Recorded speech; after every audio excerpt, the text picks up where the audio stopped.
Renocon AAC Blocks. It saves 30% in steel, cement and labor cost. ஒவ்வொரு சதுர அடியிலும் சந்தோஷம். இனி summer holidays கண்ணு call GT Holidays க்கு பண்ணு.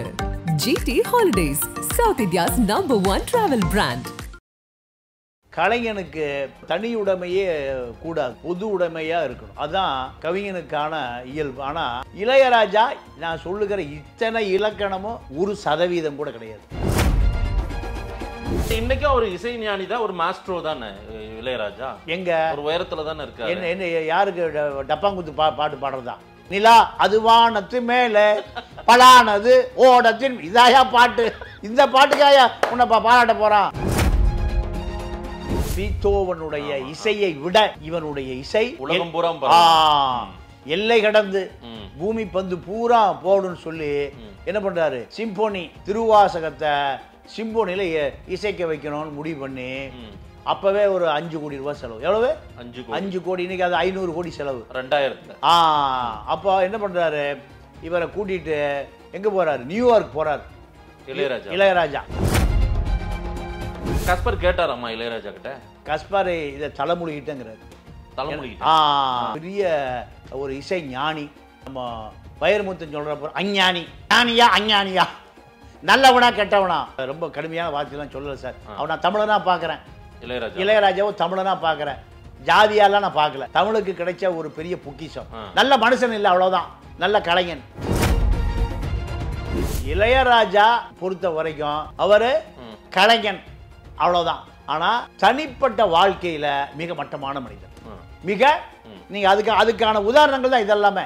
அப்போ கஸ்பார நீ மோசடி பண்ணிட்டியா இல்லையா? கஸ்பார மோசடி பண்ணலினா வழக்க போடியா? இளையராஜாவுடைய இசைக்கருவி எங்க நிக்குது? தெருவில் கிடக்குது. இது தேவையா உனக்கு? இளையராஜா கிடந்தாலும் ஒண்ணுதான், இளையராஜாவுடைய 25 வருஷம் வாத்திய கருவி கிடந்தாலும் ஒண்ணுதான். அப்போ சரியான மனிதனா இருந்தீன்னா நல்ல முடிவெடுத்திருப்பியா இல்லையா? எடுக்க முடியலையே. உன்னை 25 ஆண்டு காலமாக உன்னை பாராட்டி சீராட்டி வாடகை வாங்கிட்டு இடம் கொடுத்த நிறுவனம் என்ன பண்ணுச்சு? தெருவில் வீசிருச்சு. பாரதிராஜாவை உன்னால கட்டுப்படுத்த முடியும், வைரமுத்தினை உன்னால கட்டுப்படுத்த முடியும். ஏன் நீ பெருந்தன்மையான அந்த கட்டுப்படுத்த முடியல? இல்ல பல நேரங்கள்ல வைரமுத்து இறங்கி வந்ததா சொல்றாங்க சார். உண்மைதான். அதனாலதான் வைரமுத்து பேச வேண்டாம்னு சொன்னேன். வைரமுத்தினை பொறுத்த வரைக்கும் அவர் ஒரு அறிவிக்கப்படாத கருணாநிதி, தந்திரமான ஆளு. வைரமுத்தினை பொறுத்த வரைக்கும் இளையராஜாவை போல ஒரு முசுடு கிடையாது. தமிழரால் பாராட்டப்பட வேண்டிய ஒரு கவிஞர் வரையும் அரவணைச்சு போயிருக்கணும். எம்.எஸ். விஸ்வநாதன் மேல ஏதாவது புகார் இருக்கா? கண்ணதாசன் மேல ஏதாவது புகார் இருக்கா? ஆதன் தமிழ் நேயர்களுக்கு வணக்கம். பல்வேறு துறைகளில் ஆக சிறந்த ஆளுமைகளை சந்தித்து நாம் நேர்காணல் எடுத்து வருகிறோம். அந்த வகையில் மீண்டும் நம்மோடு இணைந்திருக்கிறார் மூத்த பத்திரிகையாளர் தமிழா பாண்டியன் அவர்கள். அவரிடம் கேட்பதற்கு நிறைய இருக்கின்ற வாருங்கள், அவரிடமே கேட்போம். வணக்கம் பாண்டியன் சார். வணக்கம். எப்படி இருக்கீங்க? நல்லா இருக்கேன். பாண்டியன் சார், கடந்த ஒரு வார காலமாகவே வைரமுத்து பேசிய ஒரு ஸ்டேட்மெண்ட், அதற்கு எதிர்வினை ஆற்றிய கங்கை அமரன், இளையராஜா வைரமுத்து மோதல், இதுதான் அதிக பேசு பொருள். இது குறித்தெல்லாம் நானே உங்ககிட்ட தனிப்பட்ட முறையில் விசாரிக்கும் போது நிறைய தகவல்கள் இருக்குங்க. உண்மையை மக்களுக்கு கொடுக்கணும்னு நாம நினைக்கிறோம். ஒரு உண்மை போய் சேரட்டும். இதில் யார் ஈகோ பார்க்கறது? இவங்க 2 பேருக்கான மோதலுக்கான காரணம் என்ன? இதில் கங்கை அமரன் பேசியது வைரமுத்தை எச்சரிக்கிறாரு. இவங்க 3 பேருமே எல்லாம் ஒரு மண்ணிலிருந்து வந்தவங்க, ஏறக்குறைய கரிசல் காட்டு மண், அப்படிதான் இவங்களை சொல்ல முடியும். தென் மாவட்டங்கள்ல இருந்து பயணித்து ரொம்ப வறுமையின் பிடியிலிருந்து வந்தவர்கள். இந்த உயரத்துக்கு வந்த பிறகு ஒரு மோதல் பாருங்க. புகழின் உச்சிக்கு போன இருவர் காலம் கடந்து மோதி கொள்கிறார்கள். உச்சபட்ச ஜாம்பவான்கள் இவங்கெல்லாம் திரைத்துறையில. ஆனா ஏன் இந்த சண்டை? என்ன இதற்கு காரணம் சார்? கலைஞர்கள் மக்களுடைய சொத்து. கலைஞர்களை மக்கள் இளைஞர்கள் வழிகாட்டியா நினைக்கிறான். அப்போ இந்த கலைஞர்கள் பெருந்தன்மையாக இருக்கணும், மனிதாபிமானமாக இருக்கணும், மக்களுக்காக இருக்கணும். பட்டுக்கோட்டை கல்யாண சுந்தரம் 27 வயசில் பல பாட்டுக்களை எழுதி மரணம் அடைஞ்சிட்டார். பட்டுக்கோட்டை மீது எந்த புகாரும் கிடையாது. மக்களுக்கான கலைஞர்னா நீங்கள் நிறைய கம்யூனிஸ்ட் மன்றம் இருக்கு. யாருக்கு? பட்டுக்கோட்டைக்கு. பட்டுக்கோட்டை கல்யாண சுந்தரம் மன்றம், கம்யூனிஸ்டுகள் கட்சியில் நிறைய மன்றம் வச்சுருக்கான். அப்போது அவ்வளோ பெரிய தியாகி பட்டுக்கோட்டையார். அதே போல் நீங்கள் கண்ணதாசன் ஒரு தமிழ் கவிஞன், தமிழ் பித்த, எத்தனையோ பாட்டு, எதையுமே வெளிப்படையாக சொல்லக்கூடிய ஒரு கவிஞன். அதாவது கோப்பையில் என் குடியிருப்பு, நான் எப்போ தண்ணி அடிச்சு தாயா இருப்பேன், கோலமையில் என் துணை இருப்பு. இதுதான் என்னுடைய 54 வயசில் இறந்துட்டார். அப்போது கவிஞன் என்பவன் மக்களுடைய உணர்ச்சிகளை கொட்டக்கூடியவன். ஓகே, அது அப்படியே பதிவாகி பட்டி தொட்டியெல்லாம் இது எதிரொலிக்கும். இதுதான் கலைஞன். கலைஞனுக்கு தனியுடைமையே கூடாது, பொது உடைமையாக இருக்கணும். அதுதான் கவிஞனுக்கான இயல்பு. ஆனால் இளையராஜா நான் சொல்லுகிற இத்தனை இலக்கணமும் 1% கூட கிடையாது. நான் நேரடியாக ஏன் குற்றம் சாட்டுறேன்னா, பொது வெளியில் நடமாடக்கூடிய மனிதன் இளையராஜா. ஆனால் இளையராஜா மீது கடுமையான விமர்சனம் இருக்குது இந்த தமிழ் சமூகத்துக்கு. ஒரே ஒரு உதாரணம் என்னென்னா, ஊர்லேருந்து பண்ணைபுரத்திலிருந்து பள்ளிக்கூடம் கட்டணும் கொஞ்சம் பேர் வரோம். பள்ளிக்கூடம் நீ பண்ணைபுரத்தில் எப்படி உருவானீங்க? அண்ணன் தம்பி பாஸ்கர், வரதராஜன், அமர், இளையராஜா 4 பேர். பாவலர் வரதராஜன், அவர் தான் இவர்களுக்கு கைபிடித்து நடக்க இசை பயணத்தை தொடங்கி வைத்தவர். ஒரு பொது உடைமை கட்சியில் இருந்தாங்க. அவங்க ஃபேமிலியே கொஞ்சம் பொது உடைமை கம்யூனிஸ்ட் ஃபேமிலி. அப்போ இவ்வளவு பெரிய வரலாற்றுக்கு சொந்தக்காரர் திடீர்னு நீ முளைச்சர்ல. இந்த வரலாறு யாருக்கு கிடையாது? ஏஆர் ரகுமானுக்கு கிடையாது. ஏஆர் ரகுமான் அவங்க அப்பா ஒரு இசைக்கலைஞர், இந்து வன்னியர் சமூகத்தை சேர்ந்தவர். யார்? ஏஆர் ரகுமான். இப்போ அவர் முஸ்லீம்களா உலக அளவில் கொண்டாடப்படுகிற ஆஸ்கர் விருது வாங்கியவர். உன்னுடைய சிஷியன் தானே இளையராஜாவுடைய சிஷியன். அங்கே தபேலா வாசிச்சுட்டு இருந்தவர் தான், வீணை வாசிச்சுட்டு இருந்தவர் தான். அப்போது இளையராஜா எப்படிப்பட்ட சொத்தாக மாறி இருக்கணும். பண்ணைபுரத்துலேருந்து பள்ளிக்கூடம் ஆரம்பிக்கிறதுக்கு வர்றான். ஒரு வார காலம் அவரை சந்திக்கவே இல்லை. தினம் வீட்டு வாசல் நிற்கிறான், கையெழுத்து கும்பிட்டு நிற்கிறான். எப்போ நடந்தது சார் இது? இது நடந்து ஒரு 20 வருஷம் இருக்கு. இப்போ போய் சொல்கிறீங்க இதை? அப்போ இப்போ தானே இளையராஜா பேசுகிறேன். 20 வருஷம் முந்தைய நம்ம நீங்கள் கேட்கலையே, இப்போ தானே கேள்வி கேட்குறீங்க, இப்போ தானே சர்ச்சையாகுது, இப்போ தானே பொது வழியில் பேசு பொருளாக இருக்குது. அதாவது சமூக வலைதளத்தை தொட்டால் இப்போ தானே இளையராஜா வைரமுத்து சண்டை வருது. எப்போ பிரச்சனை வரும்போது அப்போ தானே பேச முடியும். ஓகே, ஒரு 20 வருஷத்துக்கு முன்னாடி பண்ணைபுரத்தில் ஒரு பள்ளிக்கூடம் கட்டணும்னு வராங்க. அரசாங்க பள்ளிக்கூடம் இருக்கும்ல? இருக்கு. சரி, அரசாங்க பள்ளிக்கூடம் இடிஞ்சு ஓட்ட உடசலாக போச்சு. நிறைய பள்ளிக்கூடம் புதுசாக கட்டினதே இடிஞ்சு மாணவர்கள் விழுந்து மண்டை உடையுது. பாதி அதை தின்னு விடுறான். யார்? அந்த ஒன்றிய செயலர், நகர செயலர் எல்லாத்தையும் தூக்கில் தொங்க விடணும். பள்ளிக்கூடத்தை கட்டடத்தில் ஊழல் பண்ணுற பயலுக்கு அந்த திமுக, அதிமுக, திராவிட இயக்கம். நிறைய பள்ளிக்கூடத்தில் கட்டடம் இடிஞ்சு விழுந்து மாணவர் மண்டை உடைஞ்சு நிறைய இருக்குது. பார்த்தீங்களா? பூசுவான், கம்பி தெரியும். ஒரு 5 வருஷத்தில் கட்டடம் விழுந்துடும். பள்ளிக்கூடத்தில் குழந்தை பூரா புளிய மரத்தில் படிக்கும். அதே போல் ஒரு கட்டடம் கட்டி கொடுங்கன்னு வர்றான். யார்கிட்ட? இளையராஜாட்ட. அதான் நம்ம ஊர்லேருந்து போய் ஒருத்தர் வளர்ந்துருக்காரு, அவர்கிட்ட ஒரு உதவி கேட்கறது, ஊருக்கு பண்ணி கொடுங்கன்னு. ஒரு வாரம் அவனுங்களே பார்க்கவே இல்லை. எல்லாம் போகும்போதும் கும்பிட்டுருக்கான், வரும்போதும் கும்பிட்டுருக்கான். அப்போது ஒரு நாள் அவர் அந்த ஆடி காரில், பண்ணைபுரத்துலேருந்து ஆடி கார்லையா கிளம்புனா, ஓ நேரமும் வேஸ்ட், ஏன் காத்து கிடக்கிற? இவர் ஓ நேரமும் வேஸ்ட், ஏன் நேரமும் வேஸ்ட், போயிட்டார். இதுதான் இளையராஜா. இவரை எப்படி கொண்டாடுவது? இந்த தகவல் யார் சார் சொன்னார்? இந்த தகவல் அந்த பள்ளிக்கூடம் உதவி கேட்டு போனால் ஒருவர் சொன்னார். உங்ககிட்ட சொன்னார்? ஆமாம். அதில் ஒருத்தர் நான் சந்தித்தேன். அப்போ இதே காலகட்டத்தில் இந்த இளையராஜா திருச்சி ஸ்ரீரங்கம் கோயில் கட்டுறதுக்கு பொட்டியாக கொண்டு கொடுக்குறாரு. கோயில் கட்டுறதுக்கு நல்ல ஒரு ஆன்மீகவாதி. அவர் ஆன்மீகவாதி தான். அப்போ பள்ளிக்கூடம் யார் கட்டுவா? கேரளாக்காரன் வந்து கட்டுவான். கேரளா பீத்தேவனை கட்டுவான். கேரளா இளையராஜனை கட்டுவான். பீத்தோவனை வந்து கட்டுவான். உள்ளூரில் பள்ளிக்கூடம் கட்ட முடியாத நீ ஸ்ரீரங்கம் கோயில் கட்டுறதுனால என்னையா புண்ணியம் வரும்? என்ன புண்ணியம் வரும்? அப்போ நீ அடிப்படை கம்யூனிஸ்டா அல்ல, அடிப்படை மனிதனே அல்ல, அடிப்படை தமிழனே அல்ல. இது எப்படி எடுத்துக்கிறது? மக்கள் உடைய சிந்தனைக்கே விட்டுறேன். தான் சம்பாதிப்பதை மக்களுக்கு கொஞ்சம் சேவை செய்யலாம், இல்லாதவங்களுக்கு கொடுக்கலாம் அப்படின்னு அந்த ஈகை பண்பு அவர்கிட்ட இல்லைன்னு ஆரம்பத்துல இருந்தே இல்லை. இல்ல, பிறந்ததுல இருந்தே இல்ல. என்ன சார் இப்படி சொல்றீங்க? ஆமா, நீங்க பிறந்ததுல இருந்தே இல்லைன்னு எப்படி சொல்றேன்னு கேட்டீங்கன்னா, இவருக்கு இசை கற்றுக் கொடுத்தவன் பாவலர் வரதராஜன், அவங்க அண்ணன் ரத்தம். இவர்களெல்லாம் அன்னக்கிளி உன்னை தேடுதே, அன்னக்கிளி உன்னை தேடுதே, இளையராஜா மியூசிக் அடிப்பான். எல்லாம் பாடாத கேட்காத ஆளே இல்லை. அப்போ அன்னக்கிளிய கிராமங்களுக்கு கொண்டு வந்த இந்த இளையராஜா சொந்த அண்ணனுடைய கிளி யாரு? லெனின் சொந்த கிளி. அந்த கிளிய நீ ஒரு கம்பெனிக்கு, ஏதாவது ஒரு சினிமா கம்பெனிக்கு அவனுக்கு ஒரு வாய்ப்பு வாங்கி கொடுத்துருக்காமா இல்லையா? இளையராஜா பற்றி கேட்குறேன்.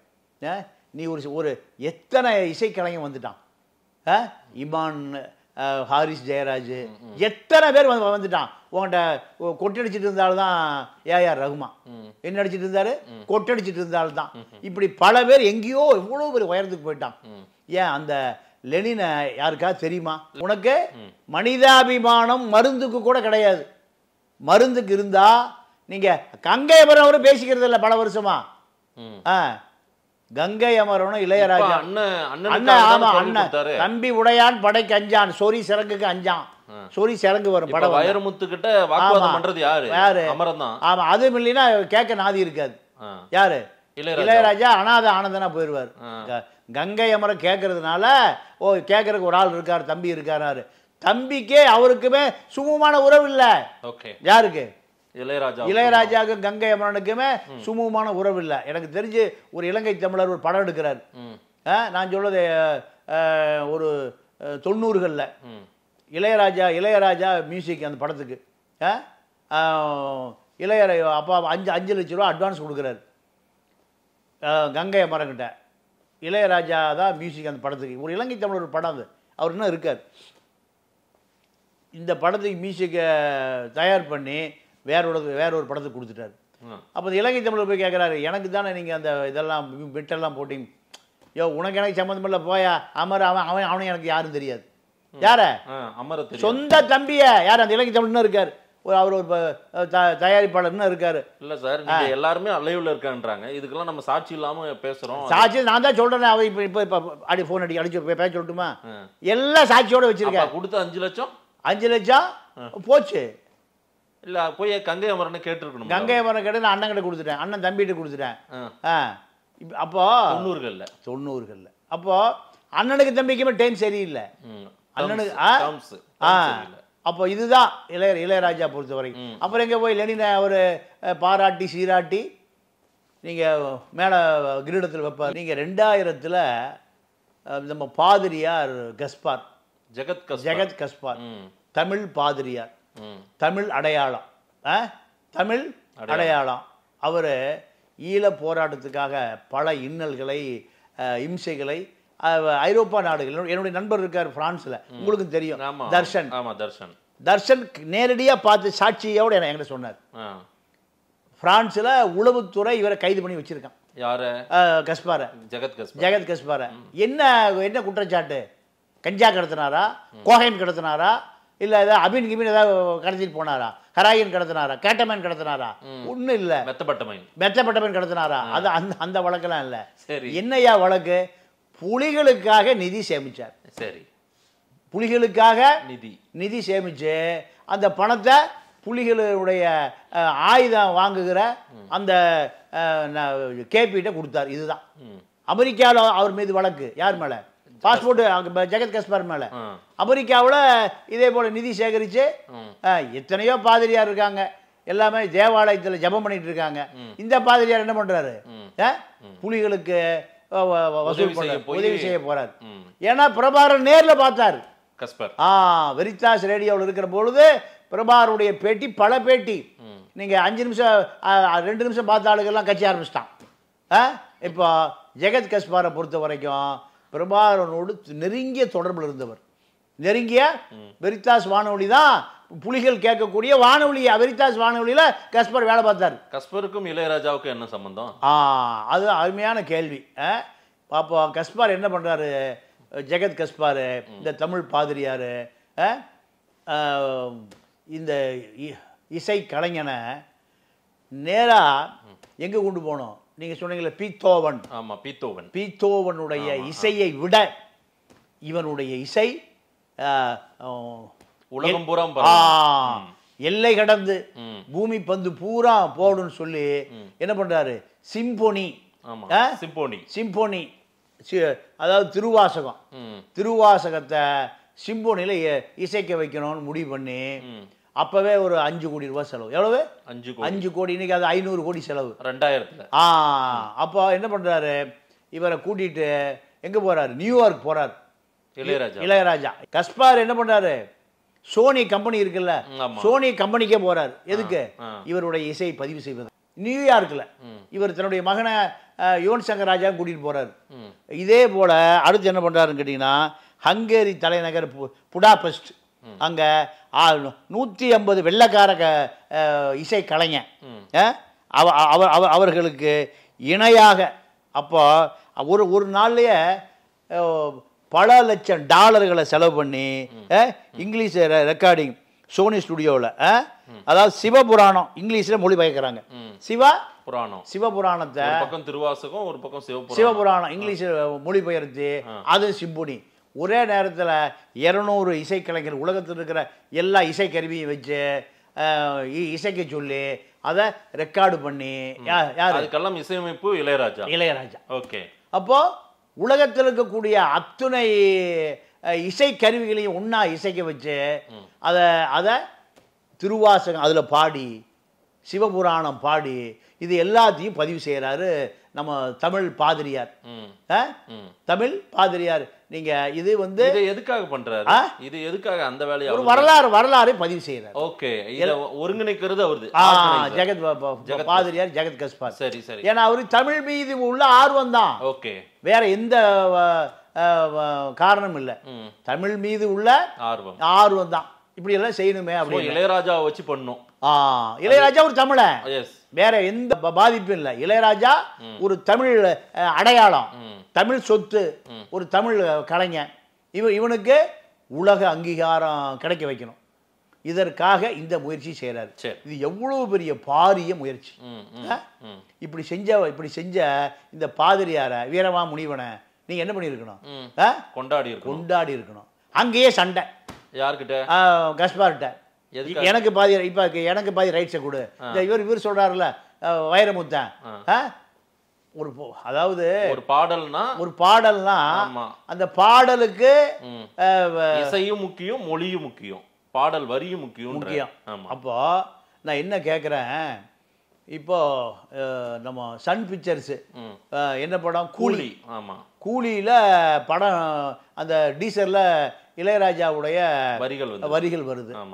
இந்த வரிகளுக்கு நீ பணம் வாங்கலையா? பாடல் வாவா பக்கம் வா அப்படின்ற பாடல் என்னுடைய வரிகள், எனக்கு சொந்தமானது, அதற்கான காப்புரிமையை கொடுன்னு கேட்கிறேன். காப்புரி எப்ப கேட்குற? காப்புரிமை எப்பனாலும் கேட்கலாம். எப்ப? இன்னும் 10 வருஷம் கழிச்சு கேளுங்களேன் சார். இல்ல சார், இல்ல இருக்கேன். நீங்க ஒரு தயாரிப்பாளர், எனக்கு தெரிஞ்ச ஒரு தயாரிப்பாளர் இருக்கார், ஜெயமுருகன் ஒருத்தர். நீங்க ரோஜா மலர் ஒரு படம் எடுத்தார், ரோஜா மலரின்னு ஒரு படம் எடுத்தார்.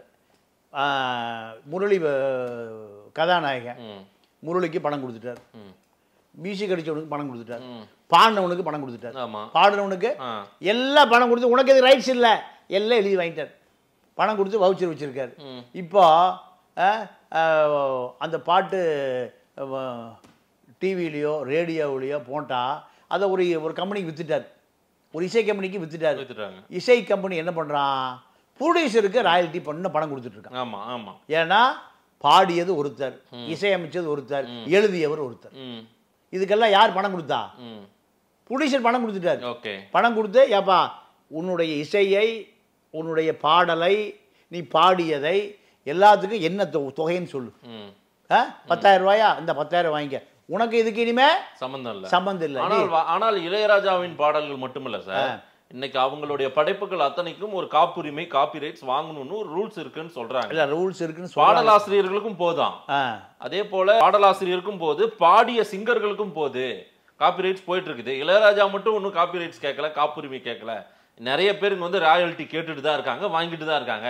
இளையராஜாவுக்கு நிறைய பேர் கொடுக்கறது இல்ல, அவரோட படைப்புகள் நிறைய அப்படின்னு சொல்றாங்க. இல்லை இல்லை இல்லை, அதாவது நீங்க ஒரு பொருளை ஒருவன் கண்டுபிடிக்கிறான், கண்டுபிடித்து ஒரு கம்பெனிக்கு வித்துறான். ஒரு கம்பெனிக்கு வித்துறான். சார் இப்போ இந்த கொக்கோ கோலா ஃபார்முலா இருக்குல்ல, ஆமா, கொக்கோ கோலா ஃபார்முலாவை கண்டுபிடிச்சவன் அந்த கம்பெனிக்கு பல லட்சம் டாலருக்கு வித்துறான். அதோட முடிஞ்சு போச்சு, அதோட முடிஞ்சிச்சு. அந்த நீங்க ராமர் பிள்ளை பெட்ரோல் கதை என்ன? ஆமா, அதேதான். ஆமா, ராமர் பிள்ளை பெட்ரோல் கதை என்ன? அதேதான். அப்போ பெட்ரோல், மூலிகை பெட்ரோல் என்ன அந்த பெரிய பெரிய கம்பெனி பூரா என்ன கேட்கறான், உன்னுடைய காப்புரிமை ரைட்ஸை ஒரு 1 கோடி ரூபாய்க்கு வாங்கி எனக்கு வித்துறியா? அவ்வளவுதான், கொடுத்து 5 கோடி வித்துரு. புலிகளே கேட்டான், நீ உண்மையா பெட்ரோல் தயார் பண்ணியா? எனக்கு பெட்ரோல் தேவை. புலிகள் கேட்டான். நான் அந்த சிட்டியில் இருந்தேன், ராமர் பிள்ளைகிட்ட போய் பேசும்போது இருந்தேன். நீ எவ்வளவு உனக்கு உண்மையாவே பெட்ரோல் தயார் பண்ணல காமி, அதுல எங்க மோட்டார் சைக்கிள் ஓடுதா, எங்க டீசல் இது ஓடுதா, போட் ஓடுதா? எங்க நாட்டு பெட்ரோலே இல்ல. அப்போ உனக்கு எத்தனை கோடி வேணும்? கொடுத்துட்டு போயிட்டே இரு. One time settlement, ODS. ஆமா, முடிஞ்சு. இப்போ இந்த படத்துக்கான காப்புரிமையும் ஒன் டைம் செட்டில்மெண்ட் தான். இதுக்கு நான் எனக்கு வந்து நீங்க இந்த காப்புரிமை கொடுக்கும் போது என்ன பண்ணணும்னா ஒன் டைம் செட்டில் பண்ணி நான் ஒத்துக்க மாட்டேன். இல்ல சார், முதல்லலாம் இந்த அவருடைய பாடல்கள் ஒலிக்கிறது ஊர்ல வீட்டுல எல்லாம் பாடினா அதுக்கெல்லாம் போய் ராயல்ட்டி கேட்டா கொடுக்க மாட்டாங்க. திருவிழா காலங்களில் கோயிலில் கச்சேரி எல்லாம் போட்டாங்கன்னா அதுலயுமே பெரும்பாலும் கொடுக்க மாட்டாங்க. ஏன்னா சின்னதா நடத்துவாங்க, அதுவே ஒரு 25,000 ரூபாய் 50,000 ரூபாய் பேசுவாங்க. அந்த மாதிரி இதே வச்சு 5 லட்சம் 5 கோடின்னு இப்ப சம்பாதிக்கிறாங்க நிறைய பேர். கான்சர்ட் ப்ரோக்ராம், நம்ம கூட ஏஆர் ரஹ்மான் கான்சர்ட் பார்த்தோம்ல, அதுல ஒளிபரப்புனா நீங்க சம்பாதிக்கிறல, எனக்கு காப்பிரைட்ஸ் கொடுன்னு நிக்கிறாரு இளையராஜா. இல்ல அது உண்மை இல்ல. அதுக்கு என்ன நடக்குதுன்னா, அந்த நிறுவனத்துக்கான உரிமையை இவர் இசையமைக்கும் போதே கொடுத்துட்டு அதுக்கு உண்டான கோடிகளை வாங்கிடுறாரு. கோடிகளை வாங்கிய பிறகு இப்ப சன் பிக்சர்ஸ் அந்த ஒளிபரப்புறாங்கல்ல, கூலி படம் சன் பிக்சர்ஸுக்கு சொந்தமானதான் அது. நீங்க சன் பிக்சர்ஸ் என்ன பண்ணுவான், நீங்க ஒரு தெலுங்குல விற்பான் ஒரு 3 வருஷத்துக்கு, வித்து ஒரு 5 கோடிக்கு விற்பான். வித்து முடிஞ்சு ஒரு 3 வருஷம் கழிச்சு திருப்பி இவனுக்கே வந்துடும், சன் பிக்சர்ஸுக்கே வந்துடும். அப்படித்தான் எனக்கு இப்போ அந்த டிவிலாம் வந்தது இல்லை, டிவி வந்த பிறகு பழைய படங்களை பூரா டிவியில் ஒளிபரப்புறாங்கல்ல, அப்போ 50,000 ரூபா 1 லட்ச ரூபா 2 லட்ச ரூபா கொடுத்து அந்த படத்தினுடைய ஒட்டுமொத்த காப்புரிமையும் வாங்கிடுவாங்க சார். கரெக்ட். வாங்கினா அந்த டிவி முதலாளி இப்போ எனக்கு தெரிஞ்சு நம்ம தமிழ் தொலைக்காட்சிகிட்ட 1000-2000 படம் வச்சிருக்காரு. எல்லாம் 50,000 20,000 30,000 40,000 வாங்கினா எது லட்சத்துக்கு அடுத்த படத்தினுடைய உரிமையை எவ்வளவுக்கு வாங்குறாரு? 50,000 1 லட்சத்துக்கு தான். அவ்வளவுதான். வாங்கிட்டா அவனுடைய எல்லா சப்ஜாடும் இங்க வந்து சேர்ந்துருச்சு. அவ்வளவுதான். ஹோல் ரெக்கார்டு எழுதி வாங்கி எனக்கும் இந்த படத்துக்கும் எந்த தொடர்பும் இல்லை, முழு உரிமையை 1 லட்சம் ரூபாய்க்கு வித்துறேன். அத படம் ஓடி தேஞ்சு கிஞ்சு அது 10 வருஷம் ஆயிருக்கும், 10 வருஷம் ஆயிருக்கும். அதுக்கு பிறகு அது யாரும் கேட்க மாட்டான். கிளைம் மொத்தமா ஒரு 1 லட்சம் 2 லட்சத்துக்கு வித்துட்டு அதோட தொடர்பு துண்டிச்சுக்குவாங்க. இப்படித்தான் நீங்க ஒரு பொருளை விற்பதற்கு முன்பு தான் பேரம் பேச முடியும், விற்ற பிறகு பேரம் பேச முடியாது. இப்ப என்ன நடந்ததுன்னா, இந்த சிம்பொனி பாதி பாதி ரைட்ஸ் யாருக்கு? இளையராஜாவுக்கு. பாதி ரைட்ஸ் யாருக்கு? ஜெகத் கஸ்பருக்கு. சரியா? இப்ப இதுல 1.5 வருஷம் அவர் அலைஞ்சிருக்கார். எவ்வளவு? 1.5 இதை சிம்பொனி தயார் பண்றதுக்கு. இளையராஜா 1 பைசா கூட கொடுக்கல. இளையராஜா 1 பைசா கூட கொடுக்கல. எல்லா பைசா யாருது? ஜெகத் கஸ்பருது. அவரு தான் ப்ரொடியூசர், அவரு தான் இன்வெஸ்ட்மெண்டர். அவரு பரம்பரை சொத்தெல்லாம் வித்திருக்காரு. ஏன்னா இத பாதியில் விட முடியாது. அதே போல அவர் என்ன சொல்றாரு, அமெரிக்காவை சேர்ந்த அமெரிக்கா பால் பாண்டியன் தமிழ் ஆர்வலர், அவரெல்லாம் அந்தூர் காசுக்கு 25 லட்சம் ரூபா கொடுத்துருக்காரு. எதுக்காக? ஒரு தமிழை ஒரு பெரிய வரலாறு படைக்கிறான், சிவபுராணத்தை இங்கிலீஷில் எழுதுறான், படைக்கிறான், இந்த முயற்சிக்காக. அப்போ இவ்வளவு பாராட்டிய சீராட்டிய நீ என்ன பண்ணியிருக்கணும்? யாருக்கும் தெரியாம இந்த ரைட்ஸை யாருக்கு விற்கிறாருன்னா, கேரளாவை சேர்ந்த வெல்கேட் நிறுவனத்துக்கு வித்துவிட்டார். அப்போ 2000 ஒரு 5 வருஷம் கழிச்சு வச்சுக்கங்க. எதுக்கு வித்துட்டாரு? வெல்கேட் எதுக்கு? கேரளாவை சேர்ந்த வெல்கேட் நிறுவனத்துக்கு. இதை யார் கேட்டான்னா, சரிகம பதனின்னு ஒரு நிறுவனம் இருக்கு. அவன் கேட்டான். சோனி கேட்குறான், எல்லாம் அவன்லாம் உலகம் பூரா அந்த செய்தி இதை கொண்டு போயிடுவான். சரி, இவர் என்ன பண்ணாரு, மொத்தமாக ஏதோ ஒரு அமௌண்ட்டுக்கு யாருக்கு கொடுத்துட்டாரு, வெல்கேட், கேரளாவை சேர்ந்த வெல்கேட்டுக்கு. பாதி உரிமை யார்கிட்ட இருக்கு, கஸ்பர் கிட்ட. கஸ்பார் எழுதி வாங்கினியா, நீ கஸ்பார் தவறு பணம் வாங்கின பணத்தை பாதி கொடுத்தியா, நான் வித்துறேன்பா, நீ என்ன முடிவு எடுக்க போறேன்னு கூட கேட்டிருக்கேன். எந்த தொடர்பு இன்னைக்கு வரைக்கும் இல்லை. இன்னைக்கு வரைக்கும் கஸ்பர் கேட்டாராம்மா இளையராஜா கிட்ட, கஸ்பார் இதை தலைமொழிகிட்டங்கிறார். ஒரு பெரிய ஒரு இசை ஞானி, நம்ம வைரமுத்து சொல்ற அஞ்ஞானி, ஞானியா அஞ்ஞானியா, நல்லவனா கெட்டவனா, ரொம்ப கடுமையான வார்த்தையெல்லாம் சொல்லலை சார். அவன் நான் தமிழனா பார்க்குறேன், இளையராஜாவும் தமிழனா பார்க்குறேன், ஜாதியாலாம் நான் பார்க்கல. அவன் வந்து தமிழுக்கு கிடைச்ச ஒரு பெரிய பொக்கிஷம். நல்ல மனுஷன் இல்லை, அவ்வளோதான், நல்ல கலைஞன்.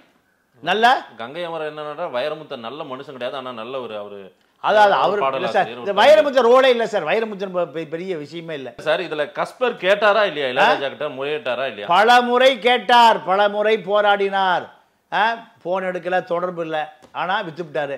அப்போ என்ன ஒரு கலைஞனை சிறுமைப்படுத்தக்கூடாது, விட்டுட்டார். நான் தலைமொழிகிட்டேங்கிறார். இல்லை சார், இதில் வைரமுத்து ரோலே நீங்கள் கொண்டு வராதீங்கன்றதுனா வைரமுத்து அப்போ சரியானவர் நல்லவர்ன்றீங்களா? நான் அதெல்லாம் சொல்ல வரல, இளையராஜாவை பற்றி நம்ம பேசிகிட்டு இருக்கோம், சரியா? இளையராஜா அப்போ அடுத்து வைரமுத்துனுக்கு போனோம், வைரமுத்துலேருந்து பிரசாத் ஸ்டுடியோவுக்கு போனோம், பிரசாத் ஸ்டுடியோவிலேருந்து ஏவிஎம் ஸ்டுடியோவுக்கு போனோம், நிறைய விஷயம் இருக்குது. நம்ம இதெல்லாம் வேண்டாம். அப்போது இளையராஜா பொறுத்த வரைக்கும் அவர் ஒரு கலைஞன், அவ்வளோதான். ஆனால் தனிப்பட்ட வாழ்க்கையில் மிக மட்டமான மனிதர், மிக. நீங்கள் அதுக்கான உதாரணங்கள் தான் இதெல்லாமே. அப்போ கஸ்பாரை நீ ஏன் மோசடி பண்ணிட்டியா இல்லையா? கஸ்பாரை மோசடி பண்ணலனா வழக்க போடியா?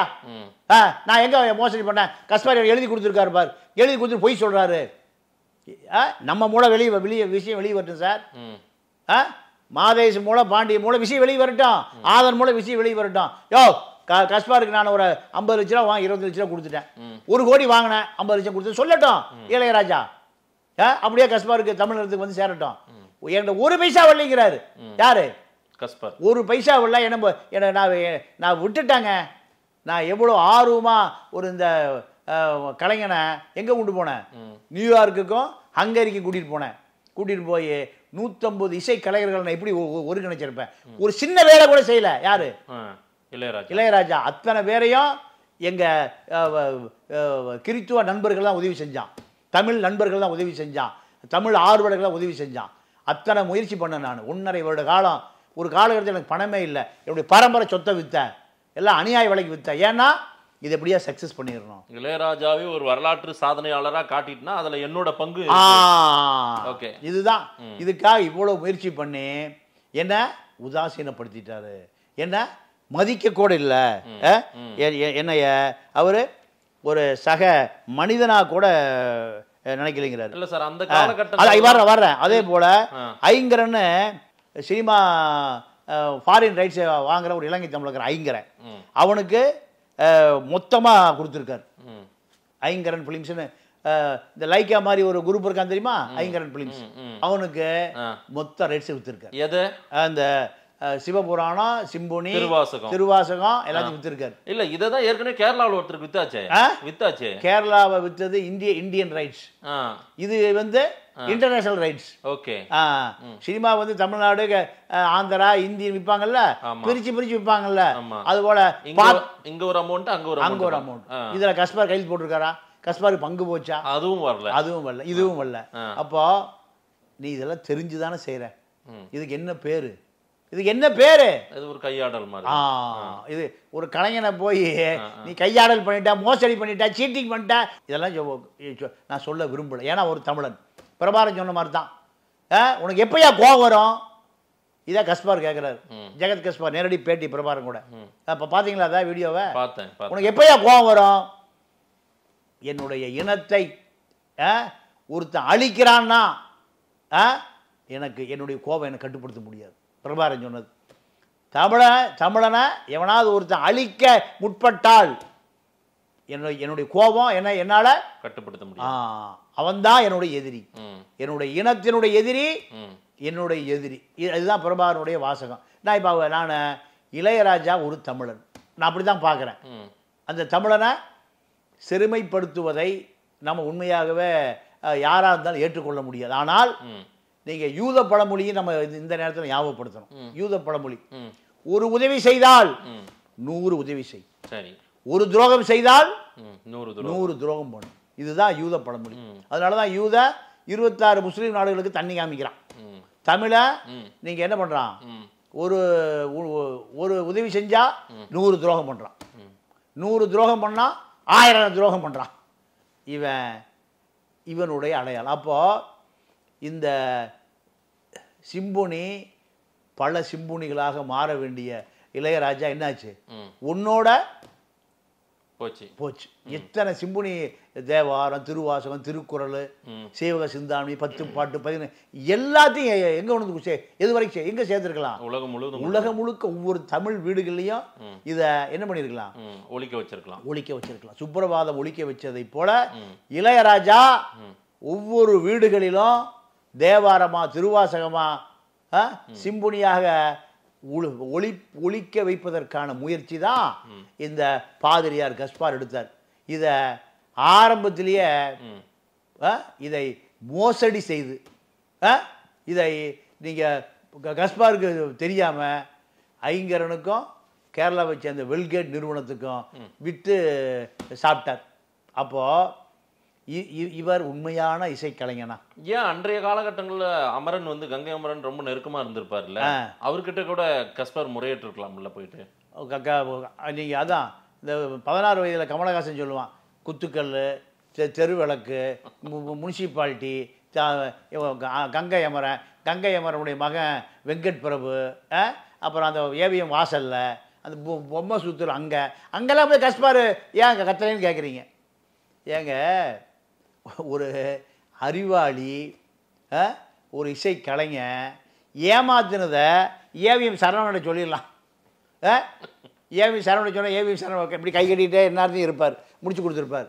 இல்லைன்னா தயாரிப்பாளர் சங்கத்தில் போய் சொல்லியிருக்கலாம், இசையமைப்பாளர் சங்கத்தில்.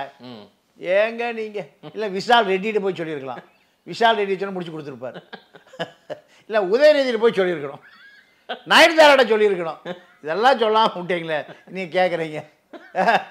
ஏன் சார் நீங்கள்? அப்போது இளையராஜாவுக்கு இன்னொரு அவப்பேர் என்னன்னா, என்னால் இதெல்லாம் ஜீர்ணிக்கவே முடியல சார். அவருக்கு இருக்கிற பாசிட்டிவும் சொல்லுவோம் சார், ப்ளஸ்ஸையும் சொல்லுவோம். இல்லை அதாவது எனக்கு நீங்கள் ஒரு மனிதன் ஒரு உயர்ந்த இடத்துல இருக்கான்னா அவனுக்கு ஒரு சிறு கரை படிந்தாலே அவனுடைய அத்துணை பெருமையும் காணப்படும். அதாவது பிரசாத் ஸ்டுடியோவில் 25 வருஷமாக அவருக்கு ஒரு பெரிய அறை, சிந்திப்பதற்கு, இசையை உருவாக்குவதற்கு இத்தனை வசதி பண்ணி கொடுத்துருந்தான். எங்கே? பிரசாத் ஸ்டுடியோவில். எப்போ நினச்சாலும் அங்கே போய் உட்காந்து அவர் விரும்பியதை செய்யலாம், ரெக்கார்டிங் பண்ணலாம். ஆனால் 25 வருஷம் கழித்து அவன் காலி பண்ண சொல்கிறான். யார்? பிரசாத் ஸ்டுடியோ. இப்போ அந்த ரைட்ஸ் கேட்குறதான் பாடி 5 கோடி ரூபா பணம் வாங்கிட்டார், 2 கோடி பணம் வாங்கிறாரு. வாங்கி முடித்த பிறகு யோ எனக்கு ரைட்ஸ் குடியா, இந்த கதை தான். அப்போது பிரசாத் ஸ்டுடியோவை நான் காலி பண்ண முடியாதுங்கிறார். பிரசாத் ஸ்டுடியோ யாருது? பிரசாத் ஸ்டுடியோ. உனக்கு என்ன ரைட்ஸ் அங்கே இருக்குது? நீ எப்போ வாடகை கொடுக்குறியோ அது வரைக்கும் இருக்கலாம். அவன் வாடகை வேணால் காலி பண்ணுங்கிறான். வாடகை 25 வருஷத்துக்கு முந்தி கொடுத்த வாடகை இப்பவும் கொடுக்குறேன். நீ எதைத்தான் கொடுத்தா வேண்டாங்கிறான் அவன், நீ காலி பண்ணுங்கிறான். ஏன் காலி பண்ண முடியாது? அது சில மாதங்களுக்கு சில வருடம் சர்ச்சையாச்சு. கோர்ட்டுக்கு போறாரு, கோர்ட்டுக்கு போய் காலி பண்ண முடியாதுங்கிறாரு. நீ என்ன கட்ட பஞ்சாயத்து பார்ட்டியா? வீடு காலி பண்ணாமல் வீடை டபுள் டாக்குமெண்ட் பார்ட்டியா? நீ ஒரு எவ்வளோ பெரிய கலைஞனியா நீ? என்ன பண்ணியிருக்கணும்? நேரம் யோ நான் ஒரு வாடகை தர்றேன், இந்த எவ்வளோ வாடகை 25,000 50,000 தர்றேன், எனக்கு இந்த இடத்த விட, எனக்கு மன அமைதியாக இருக்குது. அவனை கோர்ட்டுக்கு இழுத்து கோர்ட்டு சொல்லுது குடி, அவன் அவன் உரிமையாளர் விரும்புனா நீ குடியிருக்கலாம், உரிமையாளர் விரும்பலினா காலி பண்ணுறது தான் முறை. அடாவடி அங்கே தான் இருப்பேங்கிறது சட்டத்துக்கு புறம்பானது. இல்லை நான் தெரிஞ்சதை பாரு, காலி பண்ண முடியாது. கோர்ட்டில் கேஸ் நடக்குது. அவன் என்ன பூட்டி வச்சுட்டு வந்துடுறாரு. யார்? இளையராஜா. அவன் நீதிமன்றத்தில் ஆணை வாங்கி கதவை உடைச்சு பிரேக் ஓவன் ஆர்டரை வாங்கி உடைச்சு அந்த பொருளெல்லாம் எடுத்து எங்கே போட்டான்? காம்பவுண்டுக்கு வெளியில். காம்பவுண்டுக்கு வெளியில் என்ன இருக்கு? ரோடு, சாக்கடை. என்ன இருக்கு? சாக்கடை. சாக்கடையில் போட்டான். உன்னுடைய இசையில் எங்கே கிடக்குது? எங்கே கிடக்குது? காவாயில் கிடக்குது. பூரா கூட்டமாக நின்று பார்க்குறான். என்னையா இளையராஜாவுடைய இசைக்கருவி எங்கே நிற்குது? தெருவில் கிடக்குது. இது தேவையா உனக்கு? இளையராஜா கிடந்தாலும் ஒன்று தான். இளையராஜாவுடைய 25 வருஷம் வாத்திய கருவி கிடந்தாலும் ஒன்று தான். அப்போது நீ சரியான மனிதனாக இருந்தீன்னா நல்ல முடிவெடுத்திருப்பியா இல்லையா? எடுக்க முடியலையே. உன்னை 25 ஆண்டு காலமாக உன்னை பாராட்டி சீராட்டி உனக்கு இடம் கொடுத்த, வாடகை வாங்கிட்டு இடம் கொடுத்த நிறுவனம் என்ன பண்ணிச்சு? தூக்கி தெருவில் வீசிருச்சு. அப்போது உன்னுடைய பெருந்தன்மை, உன்னுடைய மனிதாபிமானம், பள்ளிக்கூடம் கேட்குறவங்ககிட்ட இப்படித்தான் இருக்க, சிம்புனி வைக்கிறவங்ககிட்ட இப்படித்தான் இருக்க, வாடகை கொடுக்குறவங்க இப்படித்தான் இருக்க. அரங்க குணசேகரன் ஒரு பெரிய பாண்டிச்சேரியில் இசைக்கல்லூரியினுடைய விரிவுரையாளர், பேராசிரியர், ப்ரொஃபஸர், இப்படி பல பதவியில் இருந்த ஒரு பெரிய கலை இலக்கிய மன்றத்தினுடைய தலைவர் அரங்க குணசேகரன். இந்த பாட்டெல்லாம் எவ்வளோ பெரிய பாட்டு, உணர்ச்சி கொப்பளிக்குமான பாட்டு. நீங்கள் அவ்வளோ பெரிய கலைஞன், உனக்கு ஒரு விழா எடுக்கணும்னு போய் உன்னை அப்ரோச் பண்ணுறாரு. நீ என்ன தாழ்த்தப்பட்ட சமூகத்திலிருந்து, ஒடுக்கப்பட்ட சமூகத்திலிருந்து வந்தேன் அப்படின்னு சொல்லி என்னைய அடையாளப்படுத்துறியா? போயிரு வெளியில். யார்? இளையராஜா. ஏன்னா இவர் ஒடுக்கப்பட்ட சமூகத்தில் இருந்து வந்தவருங்கிற அந்த அடையாளத்தை வெளியிலே தெரிவதை என்ன நினைக்கிறாரு? கேவலமாக நினைக்கிறாரோ? அப்போது நீ உன்னுடைய ஒரிஜினாலிட்டி என்ன? பூணூல் போட்டியா? ஐயரா மாறிட்டியா? சங்கர மடத்துக்கு போனால் சங்கர மடத்தில் உங்களை எங்கே உட்காரப்பான்னு தெரியுமா? சுப்பிரமணிய சாமி எங்கே உட்கார்ந்துருந்தார் தெரியுமா? 2 மாநில ஆளுநர். யாரு? தமிழிசை. அந்த மாதிரி எங்கே உட்கார்ந்துரு தெரியுமா? முருக மத்திய அமைச்சர் எங்கே உட்கார்ந்தார் தெரியுமா? தரையில் பின்னாடி புறவாசலில் மண்ணில் உட்கார்ந்துருந்தார். அப்போ ஏன் ஒன்னார் ஒரு மரம் ஏறி, தமிழிசை ஒரு மரம் ஏறி, சுப்பிரமணிய சாமி கோயில் ஏறி. அப்போ இதுதான் சங்கர மடம். நீ பல லட்சக்கணக்கான ரூபாயை குட்டி கொடுத்த, உனக்கு என்ன அங்கீகாரம் கிடைச்சிது? இப்போ தான் நாடக காவி அங்கீகாரம் கிடைச்சிது. காவி தான் உனக்கு அடையாளமா? உங்க கம்யூனிஸ்ட்டு தம்பி காவியை வளர்த்திருக்காரு. ஒரு கம்யூனிஸ்ட் எதை வளர்த்திருக்காரு? காவியை. அப்போது உன்னுடைய அடையாளத்தை மறைத்து வாழுகிற ஒரு மனிதன் எப்படி இசை கலைஞனாக இருக்க முடியும்? சரி. அப்போது இளையராஜாவை பொறுத்தவரை நீங்கள் வைரமுத்த சர்ச்சை ரைட்டு, வைரமுத்த சர்ச்சைக்குள்ள உள்ளே போக விரும்பலை. வைரமுத்தனும் நீங்கள் ஒன்று மண்ணா இருந்தீங்களையா? பாரதி ராஜா, வைரமுத்த, இளையராஜா 3 பேரும் தான் இசை உலகத்தினுடைய ஜாம்பவான்கள். ஏன் பிரிஞ்சிங்க? யார் ஈகோ? யார் நீ பெரியவன் நான் பெரியவன்? ஈகோ தான். என் 3 பேருக்குமான மொத்த உருவமே இளையராஜா தான். பாரதி ராஜாவை உன்னால் கட்டுப்படுத்த முடியும், வைரமுத்தனை உன்னால் கட்டுப்படுத்த முடியும். ஏன் நீ பெருந்தன்மையான அந்த கட்டுப்படுத்த முடியல? இல்லை, பல நேரங்களில் வைரமுத்து இறங்கி வந்ததா சொல்கிறாங்க சார். உண்மைதான். அதனால தான் வைரமுத்து பேச வேண்டாம்னு சொன்னேன். வைரமுத்தினை பொறுத்த வரைக்கும் அவர் ஒரு அறிவிக்கப்படாத கருணாநிதி, தந்திரமான ஆள். யாரு? வைரமுத்து. அறிவிக்கப்படாத கருணாநிதி. அவரை பொறுத்த வரைக்கும் காரியம் ஆகணும்னா டிமில் விழுந்துருவார். கருணாநிதியுடைய அச்சு ராஜதந்திரி, டிப்ளமேட்டிக்ஸ். அப்போ கலைஞர்னாவே உங்களுக்கும் ஒரு இதாயிடுது. என்ன ஆயிடுது? இந்த ரட்சகன் படத்துல இல்ல ஜெயலலிதாவுக்கு தான் கருணாநிதி சொன்ன பிபி ஏறும். எனக்கெல்லாம் ஏறாது. கருணாநிதி, கனிமொழி, அந்த அம்மா மூஞ்சில செவந்து பிபி ஏறி, யார் இவன்? கருணாநிதி ஆளு, தூக்கி வெளியே போடு. ஜெயலலிதா. ஆமா, கருணாநிதியோடு அவனுக்கு தொடர்பு இருக்கு அப்படின்னு சொல்லிச்சு. செந்தில் பாலாஜி அமைச்சரவையில் தூக்கி வீசினாங்க. கனிமொழியுடைய பிஆர்ஓவா இருந்த கலைச்செல்வன் நினைக்கிறேன், அவரு செந்தில் பாலாஜியுடைய பிஆர்ஓ. யாரோ போய் சொல்றாங்க, அம்மா அந்த கனிமொழி கருணாநிதி. ஆமா, அல்ல 2 பேர் என்ன விஷயம்? அங்க பிஆர்ஓ இருந்த பிஆர்ஓ இப்ப செந்தில் பாலாஜி கருணாநிதி பிஆராவா அவர் ரைட்டை தூக்கு. செந்தில் பாலாஜி 2013 மந்திரியாக தூக்கப்பட்டது காரணம் இதுதான். அவ்வளோதான். நான் அவர் மந்திரியாக இருக்கிற காலத்தில் அவர் பிஆராவா அங்கேருந்து வேலை பார்க்கும் போதே செந்தில் பாலாஜியை நேரடியாக சொன்னேன் நான். சார் இது ஆபத்தான போக்கு. இப்படி பார்த்தார் என்னன்னு. இப்போ செக்ரட்டரியில் ப்ரெஸ் ரூம் இருக்குல்ல, அதுக்கு நேர் மேலே தான் அவருடைய அறை, போக்குவரத்து அமைச்சர். சொன்னேன், சார் இவர் வந்து திமுக ஆளு, நீங்கள் சேர்த்து வச்சிருக்கீங்க, இது அம்மா நாலேஜுக்கு போச்சுன்னா நீங்கள் முன்னாள் ஆயிடுவீங்க. என்ன இப்படி பார்த்தாரு. அப்படியே சொன்னேன். நான் பல பேருக்கு பல ஹிண்ட்ஸ் கொடுத்துருக்கேன். அதாவது இன்னைக்கு ஒரு ஹிண்ட்ஸ் உங்களால் கொடுக்க முடியாது, உள்ள இருக்காது. அதாவது சுப்பிரமணியம் அக்ரி இல்லை, அவர் ஒரு அமைச்சர் ஆகிட்டார், ஐடி அமைச்சர் ஆகிட்டார். வேலுமணி ரூமில் அவர் அமைச்சரவை பதவி ஏற்றுட்டு வந்துட்டார்.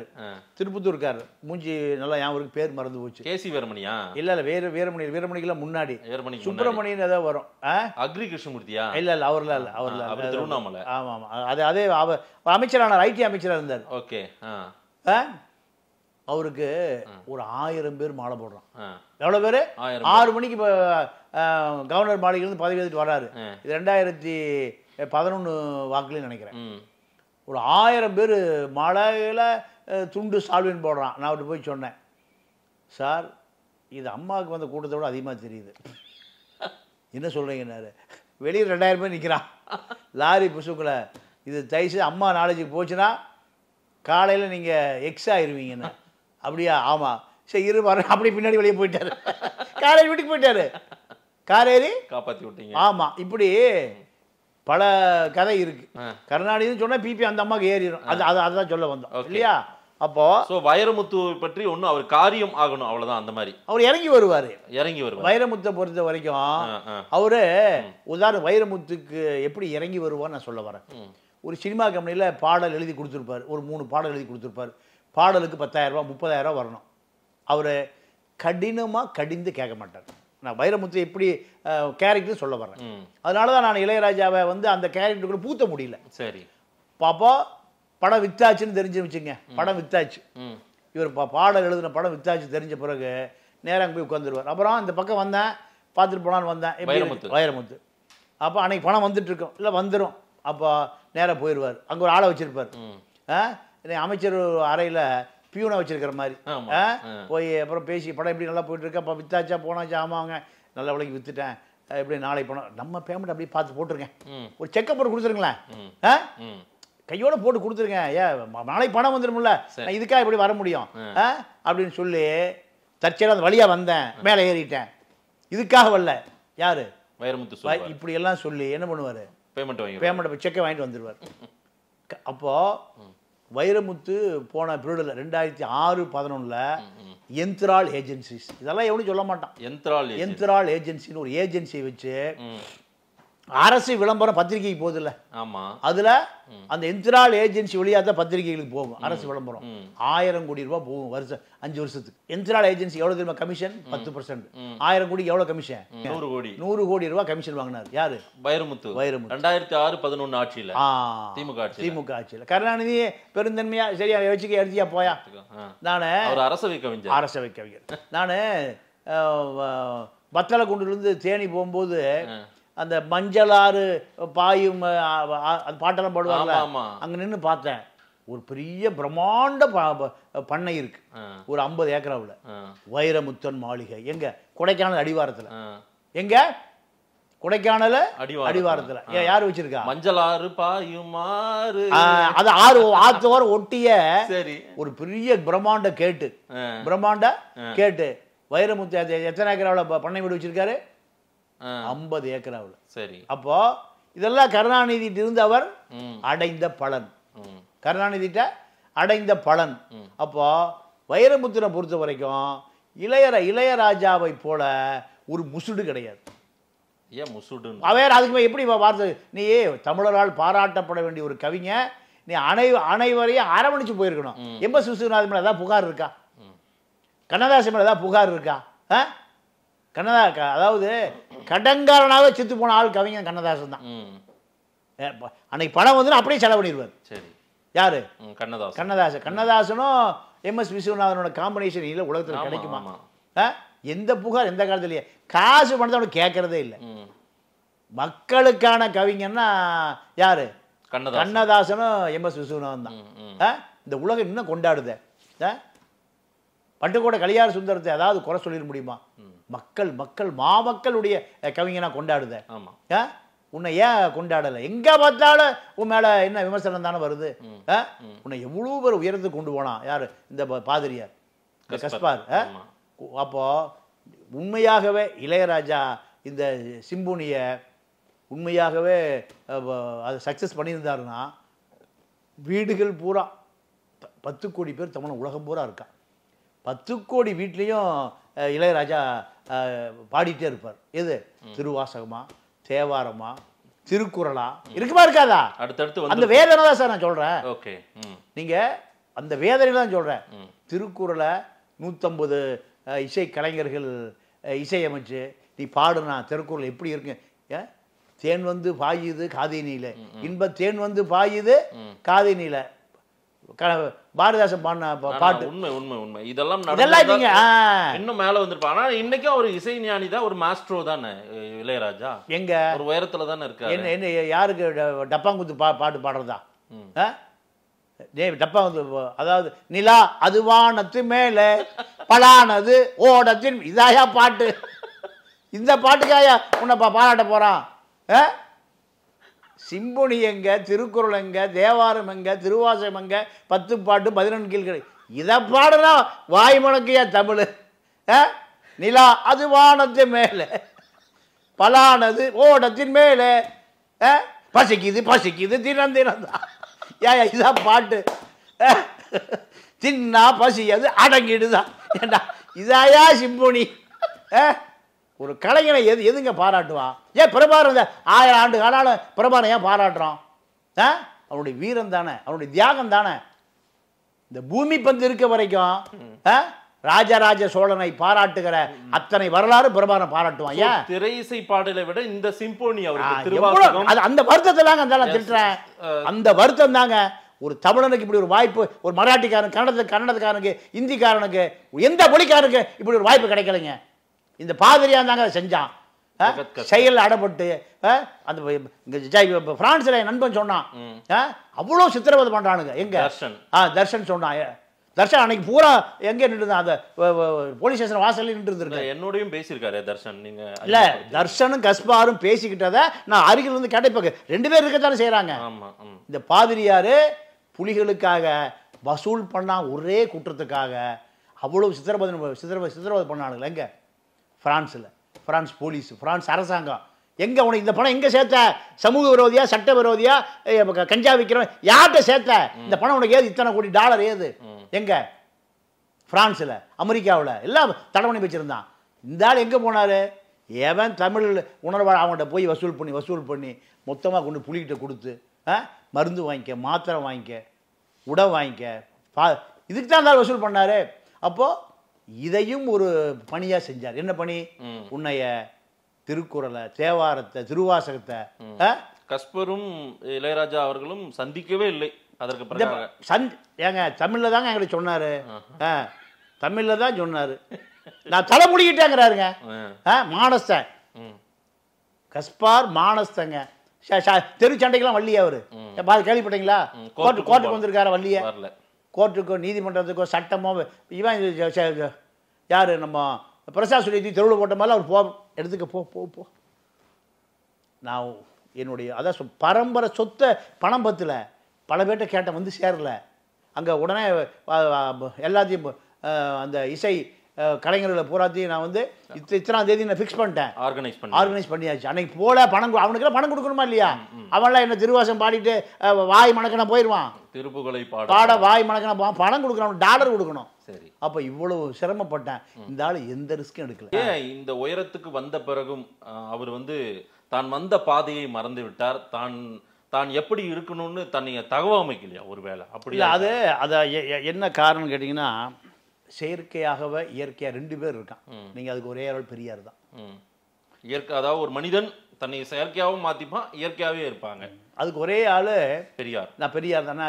செயற்கையாக சிலரை காயப்படுத்த விரும்பலை.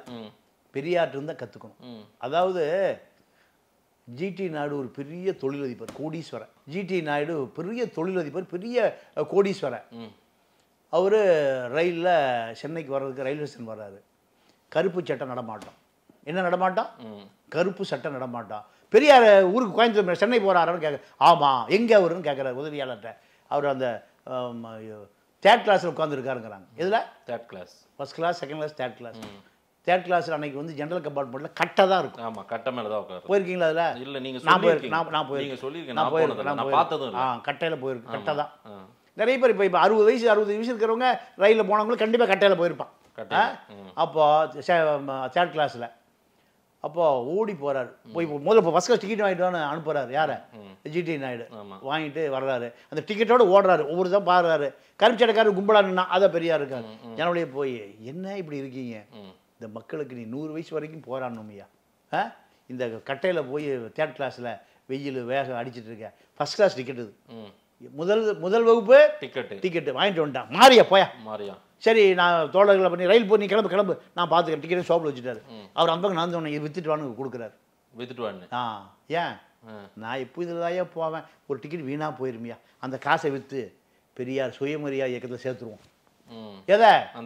அந்த ஃபண்டை. அப்போது ஈரோடு வந்தாச்சு, ஃபர்ஸ்ட் கிளாஸை தேடுறாரு, காணோம். ஜிடி நாயுடு இறங்கி பார்த்து அதே கட்டையில் உட்காந்துருக்காரு. என்னங்க உங்களுக்கு தான் சொன்னானே, இல்லை நாயுடு வாழ், அன்னைக்கு பாஸ் ஆகுதான், நாயுடு வாழ், இந்த மக்களோட வரையா 2 லட்சம் ரூபா வருஷம் வருமான வரி கட்டுற குடும்பம் யாருது? பெரியார் குடும்பம். அவங்க அப்ப பெரிய மஞ்சள் மண்டி, வெங்கட சுப்பா நாயக்கார் பெரிய மஞ்சள் மண்டி ஓனர், பல கட்டடம், மயிர் பெரிய சொத்துக்கார. ஏன் கட்டையில் வந்த அந்த ஆளு? இயல்பு வாழ்க்கை அப்படித்தான். இயல்பு வாழ்க்கை. ஏன் அந்த ஆள் ஃபர்ஸ்ட் கிளாஸ் வர முடியாது? ரயிலே விடலாம், BMW பென்ஸ் காரே விடலாம். ஏன் அந்த ஆள் வந்தாரு? அதுதான் இயற்கை. அதனாலதான் இன்னைக்கு வரை பெரியார கொண்டாடுறாங்க. பெரியார் போல வாழ்வு இதுதான். நான் அப்ப எதுக்காக நான் சொல்ல வரேன்னா, உன்னை நீ, அதாவது பைபிள்ல தான் சொல்லுவான், எவ்வளவு தூரம் உன்னை நீ தாழ்த்தி கொள்ளுகிறாயோ அவ்வளவு தூரம் நீ உயர்த்தப்படுவாய். இதுதான் பைபிள். அப்போ நீ மக்கள் கலைஞனாக இருக்கணும், மக்கள் இன்னொரு பட்டுக்கோட்டையா இருக்கணும், பட்டுக்கோட்டை கல்யாண சுந்தரமா இருக்கணும். இதுதான் உன்னை உங்க அண்ணன் பாவலர் வரதராஜா உன்னை அப்படித்தான் வளர்த்திருப்பா. உங்க அண்ணன் பாவலர் வரதராஜா அப்படித்தான் வளர்த்திருப்பாரு. நீ எங்க போய் நிக்கிற? எங்கேயா போய் நிக்கிற? காவிய போய் நிக்கிற, காவி அடையாளமா நிக்கிற. கம்யூனிஸ்ட் எங்க, காவி அடையாளம் எங்க? அப்போ உன்னுடைய அடையாளத்தை இழந்து, உன்னுடைய மனிதாபிமானத்தை இழந்து, உன்னுடைய குடும்பம் பேரை இழந்து, எவ்வளவு பெரிய புரட்சி. பாவலர் வரதராஜன்னா எவனாவது வரலாறு எழுதுறவன் வரதராஜன் பேரை விட்டுட்டு எழுதிட முடியுமா? இளையராஜா அங்கதானே போய் நிற்கணும். ஆமா, இளையராஜா தொடக்க புள்ளினா எங்க போய் முடியாது? பாவலர் வரதராஜன். அப்போ அந்த பேரே போச்சியா. அவன் தெரு தெருவா ஊர் ஊரா கம்யூனிஸ்ட் கட்சியில் சேர்ந்து அந்த சேப்பு கொடியை பிடிச்சிட்டு அலைந்து திரிந்து மாநாடு, ஊர்வலம், உண்ணாவிரதம், போராட்டம். இந்த வாழ்க்கை நீங்கள் பாலதண்டாயத்தெல்லாம் இப்போ நல்லகன்னு எல்லாம் பாருங்க, எவ்வளோ பெரிய போராட்டவாதிகள் அங்கே உருவான. நீ கடைசியை போய் சேர்ந்த இடம் எங்கேயோ, அது கூட நான் அதுக்குள்ளே போக விரும்பலை. ஆனால் எனக்கு என்ன வருத்தம்னா, நீ 10 கோடி வீடுகளிலும் போயிருக்க வேண்டிய ஆள். 10 கோடி தமிழர்கள் வீடுகள். தேவாரமா, திருவாசகமா, திருப்புகழா, திருக்குறளா, 10 பாட்டு 14 இப்படியா போய் சேர்ந்திருக்க வேண்டிய நீ, நிலா அது வானத்து மேலே, பலானது ஓடத்து மேலே, இதையா பாராட்ட போறான் தமிழ? பசிக்குது பசிக்குது தீனம் தான் தின்னா பசி அது அடங்கி. செக்ஸ் பாட்டாயா உன்னை பாட சொன்னா? ஏன் பாட்டாயா பாட சொன்னா? ஓடத்தின் மீது பலானது, பலானது இருந்தா என்ன, கிளானது இருந்தா என்ன? இதாயா இசை? ஆக இளையராஜா உடைய வரலாறு மிக உயரத்தில் வரலாறு. நீ சர்ச்சை நாயகனாக அடையாளம் இழந்து, பட்டுக்கோட்டை பக்கத்திலேயே போக முடியல, பட்டுக்கோட்டையார் பக்கத்திலேயே போக முடியல, MS விஸ்வநாதன் பக்கத்திலேயே போக முடியல. அவன் பூரா ஏதாவது கிளைம் பண்ணானா? அவன் ஏதாவது ரைட்ஸ் கேட்டானா? இல்லை, அன்னைக்கு இல்லாமல் இன்னைக்கு இருக்குது. என்னைக்குமே கேட்டதில்ல அவன். இன்னைக்கு இருந்தாலும் கேட்டுக்க மாட்டான். இன்னைக்கு இருந்தாலும் அவன் கேட்டுக்க மாட்டான். இன்னைக்கு இருந்தாலும் கேட்டுக்க மாட்டான். நீங்கள் இவன் நம்ம AR ரகுமான் ஜாரே ஜர்ராங்கி அச்சா பாடுறானா இல்லையா?